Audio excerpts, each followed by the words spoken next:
அன்பு நண்பர்கள் அனைவருக்கும் வணக்கம். இந்த வீடியோ எதுக்குன்னு பார்த்தீங்கன்னா, ஒரு சாதாரண ஒரு எளிய மனிதர் தன் வாழ்க்கையில் ஒவ்வொரு நாளும் ஒவ்வொரு நொடியும் தானாக அவருடைய திறமையால், அவருடைய கவுண்டர்ஸால், அவருடைய பாடல் மூலயமா மக்களுக்கு பயங்கர ஒரு எனர்ஜியை கொடுத்த ஒரு மனுஷர் தான் கானா வினோத் அண்ணன். இப்போ 18 லட்சம் பணம் எடுத்துட்டாரு அப்படின்ற மாதிரி எனக்கு தொடர்ச்சியாக நிறைய கால்ஸ் வந்துகிட்டே இருக்குது. நான் ரீல்ஸில் பார்க்குறேன், வந்துகிட்டே இருக்குது. அவர் எடுத்துட்டாரா எடுக்கலையான்றது எனக்கு இன்னும் அதுக்கான சரியான தீர்வு எனக்கு வரல. நான் ஒன்று சொல்ல விரும்புகிறது என்னன்னு பார்த்தீங்கன்னா, ஒரு மிடில் கிளாஸில் ஒரு சாதாரண மனுஷன் லைஃப்பில் ஒரு அச்சீவ்மெண்ட் பண்ணி ஜெயிக்கணும் அப்படின்ற ஒரு நோக்கத்தோடு வாழ்கிற மனுஷன் இந்த உலகத்தில் எத்தனையோ கோடி பேர் இருக்கான். அதில் ஒரு சிலருக்கு மட்டும்தான் அந்த வாய்ப்பு கிடைக்குது. அந்த வாய்ப்பு கானா வினோத் கிடச்சிது.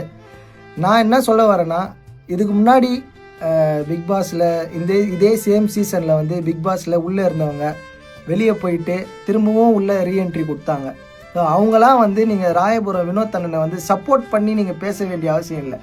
அவரை டிமோட்டிவேட் பண்ணாமல் இருந்திருக்கலாம், அவரை டென்ஷன் படுத்தாமல் இருந்திருக்கலாம். அவரை நீங்கள் பயங்கரமாக யோசிக்க வச்சுட்டீங்க.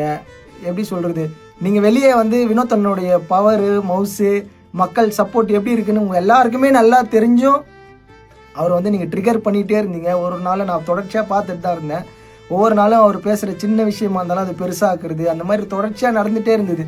நானும் சரி ஓகே ஏதோ நடக்குதுன்னு நினச்சி விட்டேன்.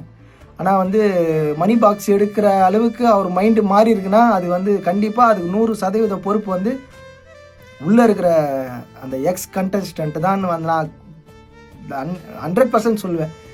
ஏன்னா ரொம்ப மனசு ரொம்ப கஷ்டமாக இருக்குது இதெல்லாம் நம்ம கேட்டுகிட்டே இருக்கிறது. ஒரு சாதாரண மனுஷங்க, அவர் வாழ்க்கையில் பெருசாக எதையுமே அனுபவிக்காதவர். அவர் லைஃப்பில் முதல் முறையாக ஒரு பெரிய வெற்றியை சந்திக்க போகிறாரு.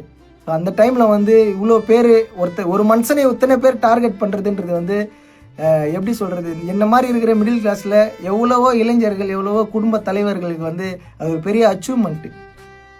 நீங்கள் இந்த மாதிரி பண்ணது, அவரை டார்கெட் பண்ணிக்கிட்டே இருக்கிறது ரொம்ப மனசு கேட்க மாட்டேங்குது, ரொம்ப தவறாக இருக்குது. மக்கள்கிட்ட தான் சொல்கிறேன் நான். ஏன்னா இதுக்கு முன்னாடி இந்த சீசனில் எவிக்ட் ஆகிட்டு வெளியே போன எல்லா கண்டஸ்டண்ட்டும் இன்டர்வியூ கொடுத்தாங்க. எல்லாருமே வினோத் அண்ணன் தான் வின் பண்ணுவாருன்ற எல்லாருமே சொன்னாங்க. அதே கண்டஸ்டண்ட்டு திரும்ப உள்ள செலிப்ரேஷன் வீக்குக்கு உள்ளே போகும்போது வினோத் அண்ணனை டார்கெட் பண்ணுறாங்க. இது எந்த வகையில் நியாயம்னு தெரியல. இதில் ஏதோ நடந்திருக்கு சம்திங், அது என்னன்னு புரியல.